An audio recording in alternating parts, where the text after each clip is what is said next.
நான் டக்குன்னு நம்ம நண்பர்கள் எல்லாருக்குமே ஃபோன் பண்ணி என்னங்க இப்படி ஒரு தகவல் வருது அப்படின்னா, ஆமாங்க இப்போ தான் நாங்களும் கேள்விப்பட்டோம் அப்படிங்கிறாங்க. ரொம்ப ரொம்ப ஷாக்கிங்காக இருந்துச்சு. அதுதான் அது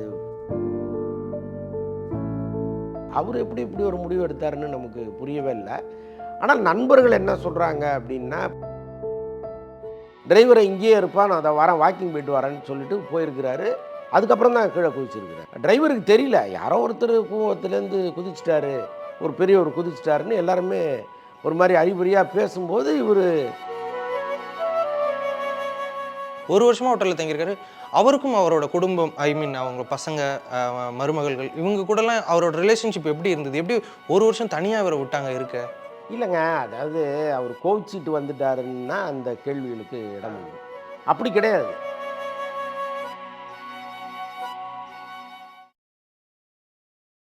அயன் சத்து தலைமுடி உதிர்தலை தடுக்கும். மிதமான சூடு பாலில் கலந்து பருகலாம். லயன் டேட் சிரப் தினமும் 2 ஸ்பூன். வணக்கம் சார். வணக்கம் வணக்கம். எப்படி சார் இருக்கீங்க? நல்லா இருக்கேன். ஓகே சார், இப்போ திடீர்னு ப்ரொடியூசர் கே. ராஜன் அவர்கள் மறைவு, இயற்கையான மறைவு அப்படின்னா நம்ம எதுவும் பேசாமல் கூட இருந்திருக்கலாம். பட் அவர் சூசைட் பண்ணியிருக்காரு. என்ன காரணத்தினால சார்? இல்லை, காரணங்களை பலவாறு அலசிட்டு இருக்காங்க. பட் நான் விசாரித்த வரைக்கும் அவருக்கு ஒரு பெரிய பொருளாதார கஷ்டம்லாம் கிடையாது. ஆமாம், அவர் வந்து திரையுலகத்தில் நிறைய பேருக்கு ஃபைனான்ஸ் கொடுத்துட்டு இருந்தார். அதன் மூலம் ஒரு கணிசமான வட்டி வந்துட்டு இருந்துச்சு. அவர் லைஃப்பை அவர் ரொம்ப ஹாப்பியாக ரன் பண்ணிகிட்டு இருந்தார். ஸோ அப்படி தான் நான் அவரை பார்க்கும்போதெல்லாம் நினப்பேன். ஏன்னா சில முறை எங்கேயாவது சந்திப்போம், பேசுவோம். ரொம்ப எப்போவுமே ரொம்ப ஸ்போர்ட்டிவாக பேசுவார் அவர். முக்கியமாக இந்த திரையுலகம் வீணாக போயிடக்கூடாது அப்படிங்கிறதுல ரொம்ப ஆர்வமாக இருப்பார். ஒரு துடிப்பான தயாரிப்பாளர் அவர். அவர் ரொம்ப போல்டான ஆள். எனக்கு யாராவது இந்த முடிவு எடுத்திருந்தாங்கன்னா நமக்கு ஒன்றும் பெரிய அதிர்ச்சி கிடையாது. ஆனால் இவரை பொறுத்தளவுக்கு ரொம்ப போல்டான ஒருத்தர். அவர் எப்படி இப்படி ஒரு முடிவு எடுத்தாருன்னு நமக்கு புரியவே இல்லை. ஆனால் நண்பர்கள் என்ன சொல்கிறாங்க அப்படின்னா, இப்போ கடந்த ஒரு வருடமாகவே அவர் பெருசாக எங்கேயுமே வரல சார், யாருமே அதை நோட்டீஸ் பண்ணாமல் விட்டுட்டோம் அப்படின்னு சொல்கிறாங்க. இப்போ திரையுலகத்தில் பல பிரமுகர்கள்ட்ட நம்ம பேசும்போது என்ன சொல்கிறாங்கன்னா, தினந்தோறும் அவரை பார்த்துட்டே இருந்தோம், திடீர்னு அப்படியே கொஞ்சம் கொஞ்சமாக அவர் நம்ம தொடர்புலேயே இல்லை, நாங்களும் அதை பெருசாக நோட்டீஸ் பண்ணல. இந்த செய்தி வந்த பிறகு தான் ஐயோ நம்ம அவர் வந்து அவர்கிட்ட நம்ம தொடர்ந்து பேசிகிட்டு இருந்திருக்கலாமேலாம் தோணுது அப்படிங்கிறாங்க. அதான் ஏதோ ஒரு ஃப்ரஸ்ட்ரேஷன் அவருக்கு இருந்திருக்கு. ஆனால் அவர் குடும்பத்தை சேர்ந்தவர்கள் என்ன சொல்கிறாங்கன்னா, நிறைய பேருக்கு ஃபைனான்ஸ் கொடுத்துருந்தாரு, யாருமே திருப்பி கொடுக்கல, அதில் வந்து அவருக்கு ஒரு பெரிய மன உளைச்சலாகி தான் இப்படி ஒரு முடிவு எடுத்துட்டாரு அப்படின்னு சொல்கிறாங்க. பட் அது எந்த அளவுக்கு உண்மை அப்படின்னு தெரியல. ஏன்னா அதற்கெல்லாம் கலங்குறவராக அவர் இல்லை. நம்ம ஒருத்தர் கொடுக்கும் பொழுதே இதை நமக்கு திரும்ப வாங்க முடியுங்கிற கெப்பாசிட்டி இல்லாமல் கொடுக்க மாட்டாங்க. அதுவும் சினிமாவுக்கு ஃபைனான்ஸ் பண்ணுறவங்க அதை இன்னும் கொஞ்சம் தெளிவாக செய்வாங்க. ஸோ அப்படி எல்லாருக்கும் கொடுத்தவர் அதை வாங்க முடியாமல் இப்படி ஒரு முடிவு எடுத்தாருன்னு நான் நம்பலை. வேறு என்ன காரணம்னு நமக்கு புரியல. தொடர்ந்து விசாரணை போயிட்டுருக்கு. இன்னொன்று அவருடைய டிரைவரை கூப்பிட்டு கேட்டுட்ருக்காங்க. எப்படி இருந்தாலும் அந்த டிரைவரோட ஒரு ட்ராவல் பண்ணும்போது யாருக்காவது ஃபோன் பண்ணியிருப்பார், ஏதாவது வாக்குவாதம் ஏதாவது நடந்திருக்கும், அல்லது கடைசியாக அவர் யார்கிட்ட பேசினார், என்ன பேசினாருங்கிறது டிரைவருக்கு தெரியும். ஸோ அதனால் இவர் திட்டமிட்டு கார் எடுத்துகிட்டு அங்கே போக வேண்டிய அவசியம் இல்லை. அவரே தான் ஓட்டு போயிருக்காரா சார்? இல்லை, அவர் டிரைவரோட போயிருக்காரு. டிரைவரை இங்கேயே இருப்பா, நான் அதை வரேன் வாக்கிங் போயிட்டு வரேன்னு சொல்லிட்டு போயிருக்கிறாரு. அதுக்கப்புறம் தான் கீழே குதிச்சிருக்கிறார். டிரைவருக்கு தெரியல, யாரோ ஒருத்தர் கூவத்துலேருந்து குதிச்சிட்டாரு, ஒரு பெரியவர் குதிச்சிட்டாருன்னு எல்லாருமே ஒரு மாதிரி அறிகுறியாக பேசும்போது இவர் அப்புறம்தான் ஒருவேளை இவராக இருக்குமோன்னு நினச்சிருக்கிறாரு. அதுக்கப்புறம் அவர் தான் தெரிஞ்சு அவர் ஒரு பக்கம் கதறி எழுதிட்டுருக்கார். அப்போது அவரும் அதை எதிர்பார்க்கல. உள்ளபடியே தற்கொலை பண்ணிக்கணும்னு நினைக்கிற ஒருத்தர் என்ன பண்ணுவார்? ஒரு டிரைவரை கூப்பிட்டு கார்லேயே போக மாட்டார்ல. அவர் வந்து பாம்குரோவில் தங்கியிருக்கிறார். கிட்டத்தட்ட ஒரு வருஷமாக பாம்குரோ ஹோட்டலில் தான் அவர் தங்கியிருக்கிறார். வீட்டில் தங்கலையா? அவருடைய மனைவி இறந்து ஒரு 2-3 வருஷம் ஆயிடுச்சு. ஸோ அதற்கப்புறமா அவருக்கு கொஞ்சம் அந்த கஷ்டமாக இருந்திருக்கும் பொழுது அந்த வீட்டில் மனைவி வாழ்ந்த வீட்டில் நம்மளும் கூட இருக்கும்போது அந்த நினைவுகள் நம்மளை துரத்தும்னு நினச்சாரா என்னன்னு தெரியல. அவர் பாம்குரோவில் தான் தங்கியிருக்கிறார். ஒரு வருஷமாக அங்கே தான் இருக்கார். அங்கேருந்து அவர் கிளம்பி போய் இப்படி ஒரு வேலையை செய்யணும்னு அவசியம் இல்லைல்ல. அப்படி போகணுன்னு நினச்சாருன்னா ஒரு ஆட்டோ எடுத்துகிட்டு போய் அங்கே கரையில் இறங்கிட்டு நீ போப்பான்ட்டு குதிச்சிருக்கலாமே. ஸோ அது செய்யலைங்கும்போது அப்போ வேறு ஏதோ ஒரு வேலை நிமித்தமாக போயிருக்காரு. திடீர்னு ஏதோ ஒன்று ஆயிருக்குங்கிற மாதிரி நான் யூகிக்கிறேன். பட் இது விசாரணையில் என்னங்கிறது நமக்கு தெரியும். பொதுவாக நம்ம திரும்ப திரும்ப யோசித்து பார்த்தோம்னா ஒரு ஸ்ட்ராங்கான ஆள் எப்படி இப்படி ஒரு முடிவு எடுக்க முடியுங்கிறது ரொம்ப ஆச்சரியமாக இருக்குது. சீரியஸ்லி சார் இப்போ அவங்களோட அந்த ஃபேமிலி அவரோட பையன் தானே சார் எல்கேஜி படத்தோட டேரக்டர் கூட? ஆமாம், அவர் டைரக்டர். இப்போ ஐஸ்வரி கணேஷ் ஆஃபீஸில் அவர் தான் கதை கேட்டுட்டு இருக்காரு. ஓகே. இப்போ புதிய இயக்குனர்கள் கதை சொல்ல வராங்க, இந்த இது ப்ராஜெக்டை ஃபிக்ஸ் பண்ணி கொடுக்கறது எல்லாமே அவர் தான் பண்ணிகிட்டு இருக்காரு. அவருடைய மற்ற மகன்கள்லாம் திரைத்துறையில் பெருசாக இல்லை போல இருக்கு. பட் இவர் வந்து ரொம்ப இன்னொன்று சொல்லப்போனால் ஐஸ்வரி கணேஷ் வந்து அவருடைய நெருங்கிய உறவினர். அவர் இவருக்கு கே ராஜனுக்கு ஐஸ்வரி கணேஷுடைய அம்மா வந்து தங்கச்சின்னு நினைக்கிறேன் நான். ஸோ அந்தளவுக்கு ஒரு நெருக்கமான உறவு. ஸோ அதனால் அந்த நிறுவனத்துக்கு இவரே நிறைய ஹெல்ப் பண்ணுவார், ஏதாவது பிரச்சனைன்னா போய் உட்காருவார். ஸோ அதெல்லாம் பண்ணியிருக்கிறாரு. அவருடைய அனுபவம் வந்து அவங்களுக்கு ஒரு பெரிய உதவியெல்லாம் இருந்திருக்கு அந்த கம்பெனிக்கு, வேல்ஸுக்கு. ஸோ அப்படி எப்போவுமே கொஞ்சம் ஆக்டிவாக இருந்தவர் தான். இந்த கடைசியாக இப்போ நேற்று அவருடைய நண்பர்கள் சில பேர்கிட்ட பேசும்போது நான் சொன்னேன் இல்லையா, ஒரு வருஷமாக அவர் இல்லை அப்படின்ட்டு. அதுக்கப்புறம் தான் நான் கூட நோட்டீஸ் பண்ணுறேன், நிறைய நிகழ்ச்சிகளில் அவர் பேசுவார், ஏன் வர்றதில்லை அப்படின்லாம் நான் அப்புறமா யோசிச்சு பார்க்குறேன் இந்த சம்பவத்துக்கு பிறகு. ஆமாம் சார், இப்போது நிறையா அவர் இன்டர்வியூஸ் கொடுத்துட்ருப்பார் யூடியூப்பில், ப்ரெஸ் மீட்டில் எப்போதும் பேசிகிட்டு இருப்பார். அப்படிங்கும்போது அப்போ அவர் தொடர்ந்து இன்வைட் பண்ணிட்டு இருந்தவங்க இவர் வர வேணாம்னு நிறுத்திட்டாங்களா, இல்லை நிறைய பேர் கூப்பிடுங்க? அவர் சென்னை செங்கல்பட்டு இது டிஸ்ட்ரிபியூட்டர் அசோசியேஷனில் தலைவராக தேர்ந்தெடுக்கப்பட்டார். அப்படி இருக்கும்போது சரி அவர் பிஸியாக இருக்கிற ஒருத்தரை நம்ம போய் எது கூப்பிடுவானேன்னு கூட பல பேர் தவிர்த்துருக்கலாம்.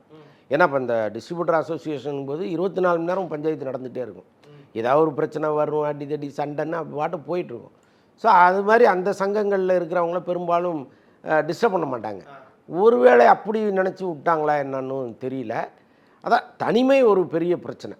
நீங்கள் எப்போவுமே தனிமையில் இருக்கும்போது நிறைய கவலைகள் வரும், நம்மளை விரட்டிக்கிட்டே இருக்கும். அது அவர் வழக்கம் போல் இயங்கிட்டு இருந்திருந்தாருன்னா இந்த முடிவு எடுத்திருக்க மாட்டாருன்னு தான் நான் நினைக்கிறேன். சார் அவரோட க்ளோஸ் ஃப்ரெண்ட் அப்படின்னா சினிமா இண்டஸ்ட்ரியில் அவருக்கு யார் சார்? எல்லாருமேங்க. இப்போ அவர் வந்து ஒரு தன்னலம் கருதாத ஒருத்தர். இப்போ நாம் படம் எடுக்கலை, நாம் படம் எடுத்து ரொம்ப நாள் ஆச்சு, நாம் எதுக்கு இந்த பட பிரச்சனையில் வந்து உட்காரணும்னு ஒருபோதும் நினச்சதே கிடையாது. எல்லா பிரச்சனைகளுக்கும் வந்து நிற்பார். நான் அவரை வந்து ரொம்ப ஃபயர்ஃபுல்லாக பார்த்தது எப்படின்னா, கமல் படம் ஒன்று விருமாண்டி டைம்னு நினைக்கிறேன்னா, அந்த படம் வந்து திருட்டு விசிடியாக ரெடி பண்ணி பர்மா பசாரில் விற்றுக்கிட்டு இருக்காங்கன்னு ஒரு தகவல் வந்து, அப்போது கமல் என்ன பண்ணுவாருன்னா, அவர் ஒரு டீம் ஒன்று வச்சுருந்தார். கராத்தே உசைன் இருக்கார் இல்லையா, அவர் தலைமையில் ஒரு டீம் ஒன்று வச்சுருந்தார். கிட்டத்தட்ட ஒரு 100-150 பேர் அந்த டீமில் இருப்பாங்க. அவங்களுக்கு வந்து சம்பளம் கொடுத்து அவர் வச்சுருந்தார். அவங்களுடைய வேலையே என்னென்னா, இந்த மாதிரி கடைகளில் போய் செக் பண்ணுறது தான். பல ஊர்களில் போய் செக் பண்ணுவாங்க. இந்த மாதிரி திருட்டு விசிடி எங்கேயாவது வச்சுருந்தாங்கன்னா அந்த கடைக்காரரை இழுத்து கொண்டு போய் ஸ்டேஷனில் விட்டு கேஸ் போட சொல்லுவாங்க. சரி, கிட்டத்தட்ட ஒரு போலீஸ் மாதிரி அவர் பண்ணிக்கிட்டு இருந்தார். அப்படி தான் இந்த திருட்டு விசிடி கமல் தன் படங்களுக்கு தவிர்த்திருந்தார். ஸோ அப்படிப்பட்ட காலகட்டத்தில் இப்படி ஒரு தகவல் கேள்விப்பட்டு ராஜனே ஒண்டியாக போயிட்டார். ஒரு பெரிய குழுவெல்லாம் கூப்பிட்டு போகாமல் அவரே போய் இறங்கி அங்கே பிரச்சனை பண்ணும்போது அவங்க எல்லாமே ஒன்று சேர்ந்துட்டாங்க. ஒன்று சேர்ந்து இவர் அடிக்க வந்து இவர் தப்பிச்சு அங்கேருந்து வர்றது பெரும் பாடாகி போச்சு. அப்போது வந்து கமல் அவருக்கு ஆதரவாக ஒரு வார்த்தை கூட பேசலை. அவருக்கு என்னென்னா, நாம் வந்து கமல் படத்துக்காக தானே போனோம், இவ்வளோ பெரிய பிரச்சனை அவர் படத்துக்காக தானே பண்ணோம், ஆனால் அவரே நம்மளை கண்டுக்காமல் விட்டாருங்கிற மன வருத்தத்தில் நிறைய இடங்களில் அவருக்கு எதிரெல்லாம் பேசிகிட்டு இருப்பார். அவர் அன்னைக்கு ஒரு ப்ரெஸ் மீட் வச்சார். அதாவது அவர் தப்பிச்சு வந்த அன்னைக்கு ஒரு ப்ரெஸ் மீட் வச்சார். அந்த சம்பவத்தை அவர் விவரிக்கும் போதெல்லாம் நான் பக்கத்தில் இருந்து கேட்டிருக்கேன். ஸோ ரொம்ப அந்த மாதிரி ஒரு துணிச்சலான ஒருத்தர்னு சொல்ல வரேன். இப்போ வேறு யாருன்னா அங்கே போக மாட்டாங்க. ஆமாம், நம்ம போய் அங்கே இவ்வளோ பேர் இருக்காங்களா, நம்ம போய் எப்படி தகராறு பண்ணுறதுன்னு நினைப்பாங்க. பட் அவர் போய் நிற்பார். அந்த மாதிரி ஒருத்தர் அவர். சார் இப்போ சினிமா துறையிலே இப்போ எனக்கு தெரிஞ்சு இப்போ என்னோட அனுபவத்தில் நான் ஒரு 4-5 வருஷமாக நான் பார்க்குறேன் அவரை ரெகுலராக. அப்படிங்கும்போது நிறைய பேர் அவர் திட்டி நான் பார்த்துருக்கேன். நிறைய திட்டுவார், ஓப்பனாக அவன் இவன்லாம் பேசுவார், நிறைய நடிகர்களை, ப்ரொடியூசர்ஸ், டேரக்டர்ஸ். அப்படிங்கும்போது அப்போ சினிமா துறையில் அவர் நிறைய பேர் வந்துட்டு பகைச்சும் இருக்காரா அப்படின்னு, இல்லை பகைச்சிருக்காரா அப்படின்ற மாதிரி கேட்குறேன். இல்லை, அவருடைய ஏஜுக்கு அவர் திட்டுறதை யாரும் பெருசாக எடுத்துக்க மாட்டாங்க. இன்னொன்று அவர் வந்து அவர் திட்டினா கூட அதில் ஒரு நியாயம் இருக்கும். ஸோ அந்த நியாயத்தை உணர்பவர்கள் சரி ரைட்டு அவர் சொல்கிறாருன்ட்டு கடந்து போயிடுவாங்க. பெரிய அளவு அவரை யாருமே ரியாக்ட் பண்ணி நான் பார்த்ததில்லை. ஓகே, ஆமாம். Okay sir. சரி, இப்போது அந்த ஒரு 85 வயசுக்கு அப்புறம் அவருக்கு அந்த முடிவு எடுத்திருக்காரு அப்படிங்கும்போது அது உங்களுக்கு அந்த நியூஸ் கேட்கும்போது, ஏன்னா நீங்கள் நிறைய பழகிருப்பீங்க, ஏன்னா நான் அதிகமாக பார்த்தது அவர் பிரசாத் லெவலில் தான் அதிகமாக பார்த்துருப்பீங்க, நீங்கள் மேபி நிறைய பார்த்துருப்பீங்கல்ல, என்ன காரணமாக இருக்கும்? அதை நீங்கள் எப்படி எடுத்துக்கிட்டீங்க? 85 வயசில் ஒருத்தர் போய் சூசைட் பண்ணுறாரு. எனக்கு சத்தியமாக நம்பவே முடியல. எனக்கு அந்த தகவல் வாட்ஸ்அப்பில் வந்தோடனே நான் டக்குன்னு நம்ம நண்பர்கள் எல்லாருக்குமே ஃபோன் பண்ணி, என்னங்க இப்படி ஒரு தகவல் வருது அப்படின்னா, ஆமாங்க இப்போ தான் நாங்களும் கேள்விப்பட்டோம் அப்படிங்கிறாங்க. ரொம்ப ரொம்ப ஷாக்கிங்காக இருந்துச்சு. நான் ஃபேமிலியோட வெளில போயிருந்தேன். கொஞ்ச நேரம் எனக்கு ஒன்றுமே புரியல. என்னடா இப்படி நடந்துருச்சே அப்படின்ட்டு. அதுதான் அது இப்போ இண்டஸ்ட்ரிக்கே பெரிய ஷாக் அது. எல்லாருமே சொல்கிறது ஒரே வார்த்தை என்ன தெரியுமா? தைரியமானவர் எப்படி இப்படி ஒரு முடிவு எடுத்தார்? இதைத்தான் எல்லாருமே கேட்குறாங்க. ஓகே. ஆமாம் சார் மற்றபடி அவருக்கு எந்த ஒரு கடன் பிரச்சனை இல்லையா? அதாவது இவர் நிறைய பேருக்கு எது பணம் கொடுக்கணும் அந்த இல்லை இல்லை அதெல்லாம் கிடையாது. இவருக்கு தான் நிறைய பேர் கொடுக்கணுமே தவிர இவர் வந்து யார்கிட்டையுமே அந்த மாதிரி வாங்குகிற நபர்லாம் கிடையாது. ஓகே. இவருக்கே நிறைய பணம் இருக்கேங்க. இவர்கிட்ட பணம் இல்லைன்னா தானே ஒரு இன்னொருத்தட்ட வாங்கணும். இவரே நிறைய பேர் கொடுக்குற அளவுக்கு வசதியான ஒருத்தர். இன்னொன்று ஒரு ஸ்கூல் ஒன்று நடத்திட்டு இருக்கிறாரு. ஸோ அதனால் இன்னொன்று அந்த ஸ்கூலில் படிக்கிற பிள்ளைகளே இப்படிப்பட்ட நெறிமுறைகளோடு வாழணும்னு அங்கே பேசுகிறவர் அவர். தினந்தோறும் ப்ரேயரில் நின்று அந்த பசங்களை ஒழுங்குபடுத்துவதற்காக நிறைய விஷயங்களை பேசுவார் அவர். எனக்கு தெரிந்த பல பேர் வந்து அங்கே போய் ஸ்பீச்செல்லாம் கொடுத்துருக்குறாங்க. ஸோ அப்படி நல்ல நபர்களாக தேர்ந்தெடுத்துலாம் அனுப்புவார் அவர். ஸோ அந்தளவுக்கு அந்த பசங்களையே மோட்டிவேட் பண்ணி கொண்டு வரணும்னு நினைக்கிற ஒருத்தர். ஸோ அதான் அவர் வந்து எப்படி வேணாலும் டீல் பண்ணுவார். இப்போ ரொம்ப நீங்கள் ரவுடித்தனம் பண்ணிங்கன்னா அதே மாதிரி பேசுவார் அவர். அந்தளவுக்கு அவருக்கு பேக்ரவுண்டும் உண்டு. இப்போ அவர் வந்து சும்மா வாய்ஸ் சவடால் வீரன்லாம் கிடையாது. அவருக்குன்னு ஒரு பலமான பேக்ரவுண்டும் பின்னால் உண்டு. அதனால் நீங்கள் எப்படி அணுகுறீங்களோ அப்படி அணுகுவார் அவர் திருப்பி. ஸோ அப்படிப்பட்ட ஒரு நபர் அவர். ஸோ எல்லாமே ஒரு வியப்பிற்குரிய மனிதராகவே இருந்திருக்கார் அவர். சார் இப்போது அவரோட ஒய்ஃப் மறைவுக்கு அப்புறம் இப்படி ஹோட்டலில் வந்து தனியாக தங்கிட்டார் அப்படிங்கிறத தாண்டி ஒரு வருஷமாக ஹோட்டலில் தங்கியிருக்காரு. அவருக்கும் அவரோட குடும்பம் அவங்க பசங்க மருமகள்கள் இவங்க கூடலாம் அவரோட ரிலேஷன்ஷிப் எப்படி இருந்தது? எப்படி ஒரு வருஷம் தனியாக அவரை விட்டாங்க இருக்க? இல்லைங்க, அதாவது அவர் கோவிச்சிட்டு வந்துட்டாருன்னா அந்த கேள்விகளுக்கு இடம் உண்டு. அப்படி கிடையாது. அவர் வந்து காலையில் தொழில் நிமித்தமாக கிளம்புனாருன்னா பல சினிமா கம்பெனிகளுக்கு போவார். கொடுத்த பணத்தை வசூல் பண்ணுறதுக்காக போவார். அல்லது அங்கே உட்காந்து சினிமா சார்ந்து பேசுவார். ஸோ அதெல்லாம் வந்து அவங்க தெரியும் இல்லையா? இப்போ ஒரு குடும்பத்தில் ஒருத்தர் சினிமாவில் இருக்கார் அல்லது அரசியலில் இருக்காருன்னா அவங்க வர்றதும் போகிறதும் கணக்கிலே கிடையாது.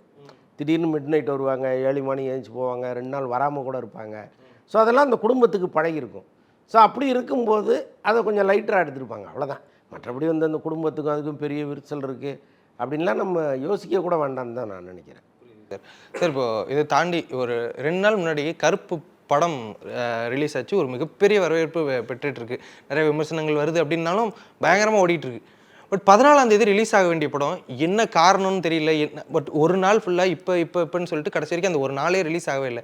என்ன தான் காரணம்? அது யார் மேலே தான் அந்த தப்பு வந்தது? இல்லை, யார் மேல் தவறுன்னு சொல்வதை விட ஒரு நல்ல படம் எடுக்க முயற்சி பண்ண ஒரு தயாரிப்பாளர் தவறு. ஆக்சுவலாக எஸ்ஆர் பிரபு வந்து இங்கே என்ன பண்ணாருன்னா, நிறைய இளைஞர்கள் வந்து நல்ல கதைகளை வச்சுருக்காங்க, அவங்களுக்கு வந்து ஒரு வாழ்க்கை கிடைக்கல, அப்போ நாம் வந்து அதை ஏற்படுத்தி கொடுப்போம்னு அவர் நிறைய கதைகளை கேட்டு புது இளைஞர்களுக்கு வாய்ப்பு கொடுக்க ஆரம்பித்தார், புது டைரக்டர்களுக்கு. அதுதான் அவருக்கு ஒரு பெரிய வினையாக மாறிச்சு. எந்த படமுமே சரியாக போகலை. அப்புறம் சரி நல்ல படங்களை பார்த்து விற்க முடியாமல் அவஸ்தைப்படுறவங்க அதை வாங்கி நம்ம ரிலீஸ் பண்ணுவோம்னு கொஞ்சம் பிளான் பண்ணார். அதுவும் ஒர்க் அவுட் ஆகலை. இதுலேயே நிறைய கடன் அவருக்கு மேலே வந்துருச்சு. அடுத்தடுத்து கடன் வந்து சேர்ந்துருச்சு. கடைசியாக ஜப்பான்னு ஒரு படம் ஒன்று எடுத்தார். அது வந்து ஒரே அடியாக அவரை அடித்து காலி பண்ணிடுச்சு. பெரிய அளவு லாஸ் அது. ஸோ இப்போ இந்த கடன் எல்லாமே சேர்ந்து கிட்டத்தட்ட ஒரு 150 கோடி ரூபா கடன் அந்த படத்து மேலே வந்து உட்காந்துருச்சு. இப்போ என்னென்னா, எங்கள் கடன்லாம் செட்டில் பண்ணிவிட்டு இந்த படத்தை ரிலீஸ் பண்ணுங்கள், இல்லைன்னா நாங்கள் விட மாட்டோம்னு வந்து உட்காந்துட்டாங்க. அப்போ வேறு வழி இல்லாமல் அவர் என்ன பண்ணுறாரு, பல ஏரியாக்கள் அப்புறம் ஓடிடி இதெல்லாம் வந்து முடிஞ்ச அளவுக்கு தள்ளி தள்ளி அந்த இதை குறைச்சிட்டே வராங்க. ஒரு கட்டத்தில் ஒரு 100 கோடி ரூபா இருந்தால் தான் அந்த படத்தை ரிலீஸ் பண்ண முடியுங்கிற சூழ்நிலை வரும்போது சூர்யா வந்து அவருடைய 50 கோடியை விட்டு கொடுத்து அதுக்கப்புறம் ஒரு 50 கோடிக்கு சைன் பண்ணுறாரு. அது இல்லாமல் கார்த்தி வந்து அடுத்து ஒரு படம் மார்ஷல்னு ஒரு படம் இதே தயாரிப்பாளர் பண்ணிகிட்டு இருக்காங்க. இப்போ அந்த படத்துக்கு வந்து அந்த படத்தின் மீது கொஞ்சம் கடன் வாங்கி அதுக்கு கார்த்திக் சைன் பண்ணி, ஸோ அப்படி தான் இந்த படம் ரிலீஸ் ஆகிருக்கு.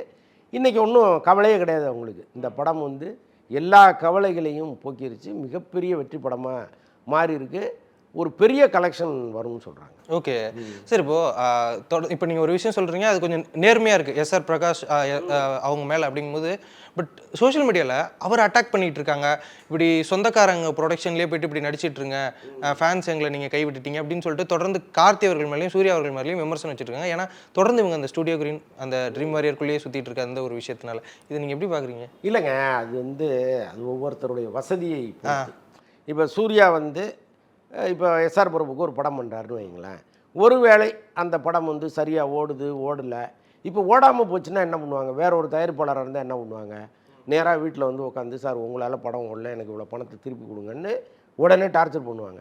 இல்லைனா என்ன பண்ணுவாங்க, மீடியாவில் உட்காந்து சூர்யா வச்சு ஒரு படம் எடுத்தேன், நான் பாருங்கள் தெருவுக்கு வந்துட்டேன் அப்படின்னு சொல்லுவாங்க. அப்போ எஸ்ஆர் பிரபுவோ ஞானவேல் ராஜாவோ இப்படி ஒரு கஷ்டம் அவங்களுக்கு வந்துச்சுன்னா அவங்க மீடியா முன்னாடி வரமாட்டாங்க. சார் இதுமாரி ஆகிப்போச்சு, அண்ணன் தம்பி ஏதோ ஒன்று சொல்லி இந்த மாதிரி ஆயிடுச்சு, நான் மாட்டிக்கிட்டேன், எனக்கு நீங்கள் வேறு ஏதாவது பண்ணி கொடுங்கன்னு அது அமிக்கபுளாக போயிடும். அப்போ அவர் என்ன பண்ணுறாரு, இதுதான் சரின்னு நினச்சி ஒரு முடிவு எடுக்கிறாரு. இன்னொன்று வந்து இப்போ சம்பளம் இந்த படம் வந்து நல்லா ஓடிச்சுன்னா ஒரு பெரிய தொகையை அதே தயாரிப்பாளர் கொடுப்பார். அண்ணன் உங்களால் இவ்வளோ பெரிய லாபத்தை நான் சம்பாரித்தேன், நம்ம இவ்வளோ சம்பளம் பேசினா இந்தாங்க இன்னும் கொஞ்சம் வச்சிங்கன்னு கொடுத்துருவாங்க. ஒருவேளை ஓடலை அப்படின்னா அண்ணன் என்னால் இவ்வளோ தான் கொடுக்க முடிஞ்சது வச்சுங்கம்மாங்க. இப்போ உங்களுக்குள்ள ஒரு அண்டர்ஸ்டாண்டிங் இருக்கிறது அவங்களுக்கு சரியாக இருக்குது. ஆனால் வெளியிலேருந்து பார்க்குற ஒரு ரசிகனுக்கு என்னென்னா அவன் பாயிண்ட் ஆஃப் வியூவில் பார்க்குறான்.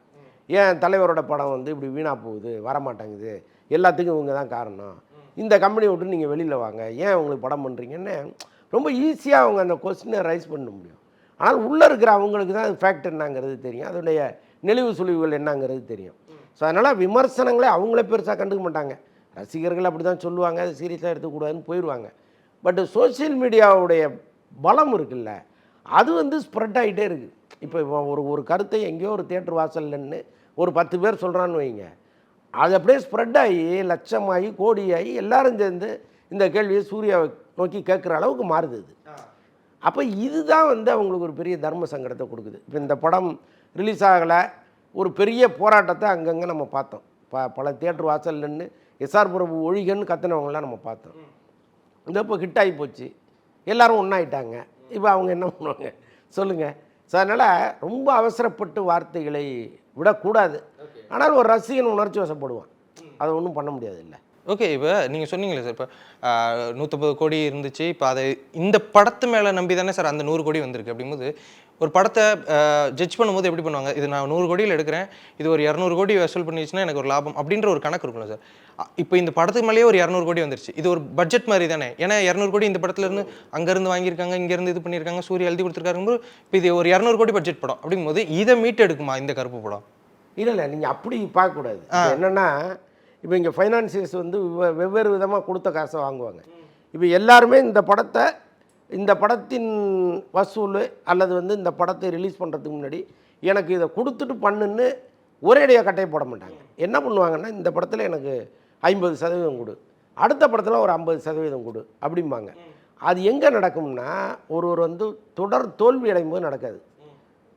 ஒரு தோல்வி ஒரு வெற்றி, ஒரு தோல்வி ஒரு வெற்றின்னு வரும்பொழுது சரி இந்த படத்தில் இல்லைன்னா என்ன, அடுத்த படத்தில் பிடிச்சிக்கலாம் அப்படின்னு தோணும். ஆனால் இங்கே என்ன நடந்தது அப்படின்னா, எஸ்ஆர் பிரபுடைய படங்கள் தொடர் தோல்வி, சூர்யாவுடைய படங்கள் தொடர் தோல்வி. அப்போ இவங்க என்ன பண்ணுறாங்க, நம்முடைய கடைசி நம்பிக்கையே இந்த படம் தான், இதை விட்டுட்டா நம்ம வசூல் பண்ண முடியாதுன்னு தோணுது. அப்போ தான் மொத்தமாக வந்து நெருக்கிறாங்க. இது எல்லா நேரங்கள்லையும் நடக்காது, எல்லா தயாரிப்பாளருக்கும் நடக்காது.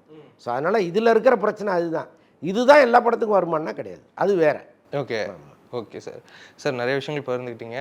உங்களுடைய நேரத்திற்கும் கருத்திற்கும் ரொம்ப நன்றி. அயன் சத்து தலைமுடி உதிர்தலை தடுக்கும். மிதமான சூடு பாலில் கலந்து பருகலாம். லயன் டேட் சிரப் தினமும் 2 ஸ்பூன்.